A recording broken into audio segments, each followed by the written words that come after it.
Movie की शुरुआत में रेगिस्तान से गुजरती एक ट्रेन को दिखाया जाता है। वर्जिल नाम का एक युवक उस ट्रेन से कहीं जा रहा था। वर्जिल के बर्थ में एक औरत अपने बच्चे के साथ बैठी हुई थी।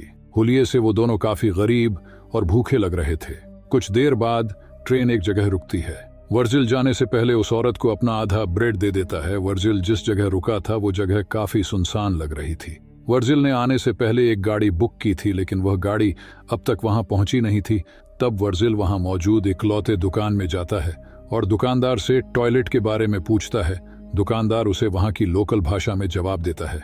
वर्जिल को उसने क्या कहा ये समझ में तो नहीं आता है, लेकिन वह अंदाजा लगाकर उस दिशा में आगे बढ़ाता है। किस्मत से उसे आगे एक टॉयलेट मिलता है।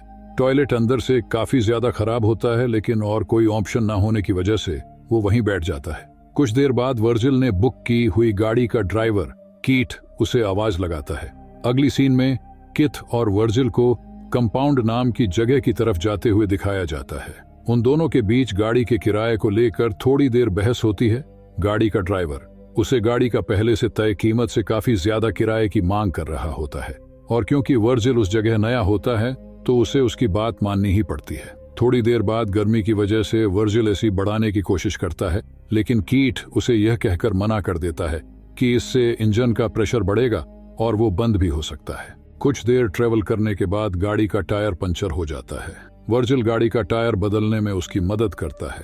तभी उस जगह दो कुत्ते एक दूसरे से लड़ रहे होते हैं। उनमें से एक कुत्ता बुरी तरह से घायल हो गया था। कीट उनमें से एक कुत्ते को भगा देता है और जो कुत्ता बुरी तरह से घायल हो गया था उसे एक दर्दनाक मौत देता है। टायर बदलने के बाद दोनों फिर से अपने मंजिल की तरफ बढ़ते हैं। कुछ देर बाद रात में घना अंधेरा होने की वजह से दोनों वहीं रुकने का फैसला करते हैं। बातों ही बातों में ड्राइवर वर्जिल से कंपाउंड जाने की वजह पूछता है, क्योंकि उसके मुताबिक उस जगह बहुत कम लोग जाते हैं। वर्जिल उसे बताता है कि उसने नौकरी का एक विज्ञापन देखा था, इसलिए वो वहां एक नई जिंदगी शुरू करने जा रहा है।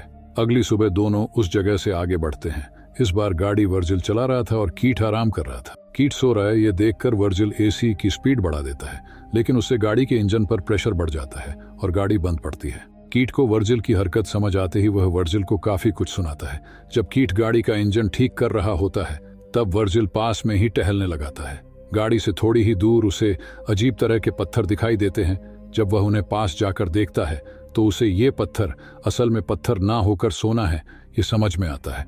वह तुरंत कीट को आवाज लगाता है। कीट कहता है कि अगर ये पत्थर जलाने के बाद काला पड़ा तो समझ जाना कि ये कोई सोना नहीं बल्कि सिर्फ एक पत्थर है। हालांकि उस पर लाइटर से आग लगाने के बाद वो पत्थर अपना रंग नहीं बदलता है। इससे यह साफ हो जाता है कि वो सोना ही है। इसके बाद दोनों उस जगह सोने के पत्थर को बाहर निकलने के लिए वहां खुदाई करते हैं, लेकिन वो सोने का पत्थर काफी बड़ा होता है और साथ ही जमीन के काफी अंदर तक ढंसा होता है। इस वजह से काफी मेहनत करने के बाद भी दोनों उसे हिला तक नहीं पाते। इसके बाद दोनों उस पत्थर को रस्सी की मदद से गाड़ी से बांधते हैं और उसे बाहर निकालने की कोशिश करने लगते हैं, लेकिन यह तरकीब भी फेल हो जाती है। उन्हें यही काम करते करते शाम हो जाती है। कीट वर्जिल को बताता है कि इस एरिया में जंगली कुत्तों का खतरा है। इस वजह से दोनों आग जलाने के लिए लकड़ियां इकट्ठा करते हैं। दोनों आग लगाते हैं और बैठकर सोचने लगते हैं कि कैसे अचानक उनकी किस्मत बदल गई है। कीट खुशी से नाचने लगाता है। कुछ देर बाद कीट वर्जिल से कहता है कि क्योंकि वह इस सोने को अकेले बाहर नहीं निकाल पा रहे हैं, इसलिए उन्हें किसी की मदद लेनी होगी। वो कहता है कि वो शहर में ऐसे कुछ लोगों को जानता है जो उन्हें जमीन खोदने की मशीन उधार दे सकते हैं, लेकिन उसके लिए उन दोनों में से किसी एक को शहर जाकर वह मशीन लानी होगी। कीट इसके लिए वर्जिल को शहर जाने के लिए कहता है। उसके मुताबिक इस काम में कुछ वक्त लग सकता है, और क्योंकि वर्जिल को इस जगह के मौसम की आदत नहीं है वो शायद यहाँ अकेला ना रह पाए, लेकिन वर्जिल ऐसा करने से मना कर देता है। वो कहता है कि वो इस शहर में नया है, इस वजह से वो यहाँ किसी को नहीं जानता। कीट उसे एक बार फिर से पूछता है, जिस पर वर्जिल कहता है वो एक मजबूत इंसान है और यहाँ अकेला रहकर सोने की रक्षा कर सकता है। अगली सुबह कीट वर्चुअल को वहां रुकने के लिए जरूरत की चीज देता है, जिसमें एक सैटेलाइट फोन भी होता है, और वहां से चला जाता है। वह जाते वक्त उसे बताता है कि उसे खुदाई मशीन वापस लेकर आने में शायद 5 दिन लग सकते हैं। कीट के जाने के बाद वर्जिल टेंट को एक पेड़ से बांध कर रहने का इंतजाम करता है। इसके बाद वो जाकर रात के लिए लकड़ी लेकर आता है। रात होने के बाद वो खाना खा लेता है, लेकिन तभी उसे जंगली कुत्तों के चिल्लाने की आवाज आती है। इसी वजह से वह अपने हाथ में एक चाकू लेकर बैठ जाता है। अगली सुबह जब उसकी आंख खुलती है तो वह काफी थका हुआ महसूस कर रहा था। वह अपना पेट साफ करने जाता है। तशरीफ धोने के लिए पानी कम है, ये सोच ही रहा होता है कि तभी उसका फोन बजता है। वो तशरीफ धोए बिना ही फोन उठाने चला जाता है, लेकिन इससे पहले कि वो फोन उठा पाए फोन कट जाता है। हताश वर्जील मन बहलाने के लिए इधर उधर टहलने लगाता है।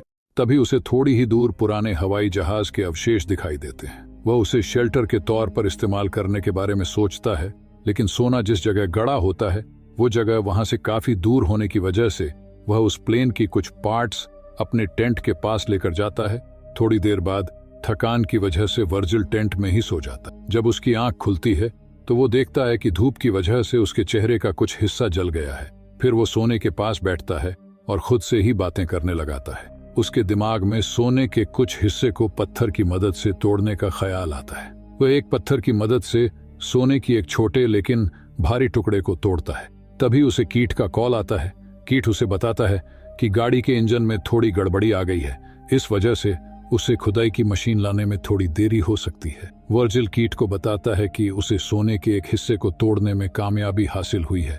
कीट उसे उसी जगह सोने की रक्षा करते हुए रुकने के लिए कहता है। वो कहता है कि वो जितनी जल्दी हो सके उतनी जल्दी वहां पहुंचेंगे। रात में वर्जिल सोने के नजदीक ही आग लगाकर बैठ जाता है। जंगली कुत्ते उसके नजदीक आने की कोशिश करते हैं। उनसे बचने के लिए वर्जिल मशाल का सहारा लेता है। अगली सुबह वर्जिल पानी के कंटेनर से थोड़ा पानी निकालकर पीने लगाता है, लेकिन तभी उसे एक सांप उसकी तरफ आते हुए दिखाई देता है। वो उसे मारने की कोशिश करता है। सांप वहां से भाग जाता है, लेकिन उसे मारने की कोशिश में वर्जिल की पानी की बोतल नीचे गिर जाती है और काफी सारा पानी बह जाता है। कुछ देर बाद वह फिर से हवाई जहाज के पास जाता है और उसके कुछ पार्ट्स शेल्टर बनाने के लिए निकालता है। उसी वक्त उसे कोई अजनबी उसकी दिशा में आते हुए दिखाई देता है। वो उससे छुपने के लिए विमान के अंदर घुस जाता है। कुछ देर बाद वह अजनबी हवाई जहाज के नजदीक आता है और वर्जिल को वहां से बाहर निकलने के लिए कहता है। पता चलता है कि अजनबी एक औरत है। वो वर्जिल से कहती है कि यह विमान उसके छुपने की जगह है।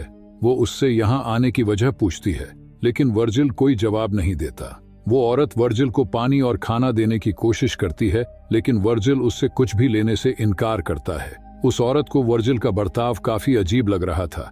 वो कहती है कि वर्जिल जरूर उससे कुछ छुपा रहा है। वह वर्जिल को सवाल पर सवाल पूछने लगती है। वर्जिल उससे परेशान होकर वहां से उठकर जाने लगाता है और उसे उसके कामों में दखल न देने के लिए कहता है। उसी बीच उस औरत को वर्जिल का शेल्टर दिखाई देता है।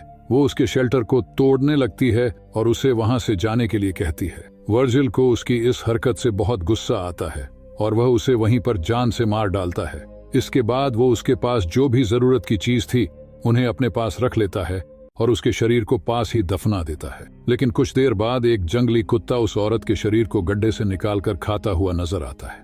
वर्जिल उसे वहां से भगाता है और औरत के शरीर को वहां से घसीटकर थोड़ा दूर लेकर जाता है। इसके बाद वो उसके शरीर को आग लगाता है। ये सब करते हुए उसकी आंखों से आंसू आने लगते हैं। शायद थोड़ी देर के लिए उसके अंदर का इंसान जाग गया होगा। अगली सुबह फोन की आवाज से उसकी आंख खुलती है। कीट उससे कहता है कि उसे खुदाई मशीन मिल चुकी है, लेकिन उस मशीन का वजन ज्यादा होने की वजह से उसे आने में थोड़ा वक्त लगेगा। वर्जिल ये सुनकर रोने लगा आता है। तभी कीट उसका हौसला बढ़ाता है और कुछ वक्त के लिए इंतजार करने के लिए कहता है। वर्जिल को उसके पास से एक ट्रक जाते हुए दिखाई देता है, लेकिन सोने के लालच उसे वहां से जाने की अनुमति नहीं दे रहा था। वो रात के लिए कुछ लकड़ी इकट्ठा करता है। तभी उसे रेत का तूफान उसकी तरफ आता हुआ दिखाई देता है। वह उससे बचने के लिए अपने शेल्टर की तरफ भागने की कोशिश करता है, लेकिन तभी उसके शेल्टर के पार्ट्स भी हवा में उड़ने लगते हैं। वो खुद को बचाने के लिए भागने लगाता है, लेकिन एक पेड़ की टहनी सीधे आकर उसके पेट को निशाना बनाती है। कुछ देर बाद तूफान शांत हो जाता है। जब वर्जिल की आंख खुलती है तो वो खुद को रेत के ढेर में दबा पाता है। पेड़ की टहनी उसकी पेट के अंदर घुसी हुई थी। लालच उसके ऊपर इतनी बुरी तरह से सवार होता है कि वो अपने पेट पर लगी टहनी के दर्द को भूल सोने के पत्थर की जगह ढूंढने लगता है। मिट्टी में थोड़ी देर छानने के बाद उसे वो पत्थर मिल जाता है। इसके बाद वर्जिल अपने पेट से टहनी को निकालता है। टहनी निकालते वक्त उसका काफी खून बह जाता है। इसके बाद वो कैन के ढक्कन को गर्म कर उससे अपने घाव को जलाकर ठीक करने की कोशिश करता है। इसके साथ ही वह अपने पूरे चेहरे पर रेत मलता है और वहीं बेहोश हो जाता है। जब होश में आता है तो उसके सामने एक औरत धनुष हाथ में लिए होती है। उसे देखकर वर्जिल को इससे पहले उसे मिली औरत नजर आने लगती है जिसे उसने मारा था। दूसरी औरत वर्जिल को पानी पिलाती है और वहां से चली जाती है। जब वर्जिल की आंख खुलती है तब उसकी आंखें उस औरत को ढूंढ रही होती है, जिसने उसे पानी पिलाया था। वर्जिल को लगाता है कि उसे भ्रम हुआ होगा, तभी उसका फोन बजता है। कीट वर्जिल से कहता है कि वो पास में ही है। कॉल काटने के बाद वो औरत फिर से वर्जिल के पास आती है और उसकी तरफ मदद का हाथ बढ़ाती है, लेकिन लालच उस पर इस तरह से हावी हो चुका था कि वो सोने की जगह कहीं खो ना जाए, इसीलिए उसे वहां से जाने के लिए कहता है। जाने से पहले वो औरत अपनी लापता बहन के बारे में पूछती है। वो वही औरत थी जिसे वर्जिल ने मारा था। वर्जिल चुप रहता है। थोड़ी देर बाद कई सारे जंगली कुत्ते उसे घेर लेते हैं। वह तुरंत कीट को कॉल कर उसे जल्दी आने के लिए कहता है। कीट कहता है कि वह बस पहुंचने ही वाला है। वर्जिल जल्दी आने की भीख मांगकर रोने लगाता है। अगले सीन में पता चलता है कि किथ उसके नजदीक ही बैठा उस पर नजर रखे हुए था। थोड़ी ही देर में जंगली कुत्ते वर्जिल की बोटियां चबाने लगते हैं और वर्जिल बस अपने सोने की तरफ नजर गड़ाए हुए रखता है। कीथ यह सब देख रहा होता है। जंगली कुत्तों के वर्जिल को मारने के बाद वो अपने गाड़ी के साथ वहां आता है। उसके गाड़ी के पीछे खुदाई मशीन भी होती है। वो वर्जिल की लाश को देखता है और कुछ लेने गाड़ी के अंदर जाता है, लेकिन जैसे ही वो वापस मुड़ता है, एक तीर आकर उसकी छाती में लगाता है। कीट मरने से पहले उसे किसने मारा ये देखने की कोशिश करता है, लेकिन उसे वहां कोई दिखाई नहीं देता। ये तीर उसी औरत ने चलाया था जो अपनी बहन को ढूंढते हुए वर्जिल के पास आई थी। उसे वर्जिल की हरकतें देखकर उस पर शक हो गया था और वह दूर से उसे पर नजर रख रही थी।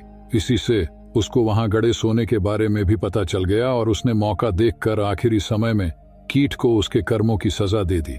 और वर्जिल ने सोने की लालच में उस निर्दोष को मारा था, इसलिए उसको भी उसके कर्मों की सजा मिल गई। इसी के साथ ये मूवी यही समाप्त हो जाती है। दोस्तों, अगर आपको यह वीडियो अच्छा लगा हो तो आप हमें सपोर्ट करने के लिए हमें लाइक और सब्सक्राइब कर सकते हैं, ताकि हम ऐसी ही और वीडियो आपके लिए लेकर आ पाएं। तब तक के लिए बाय।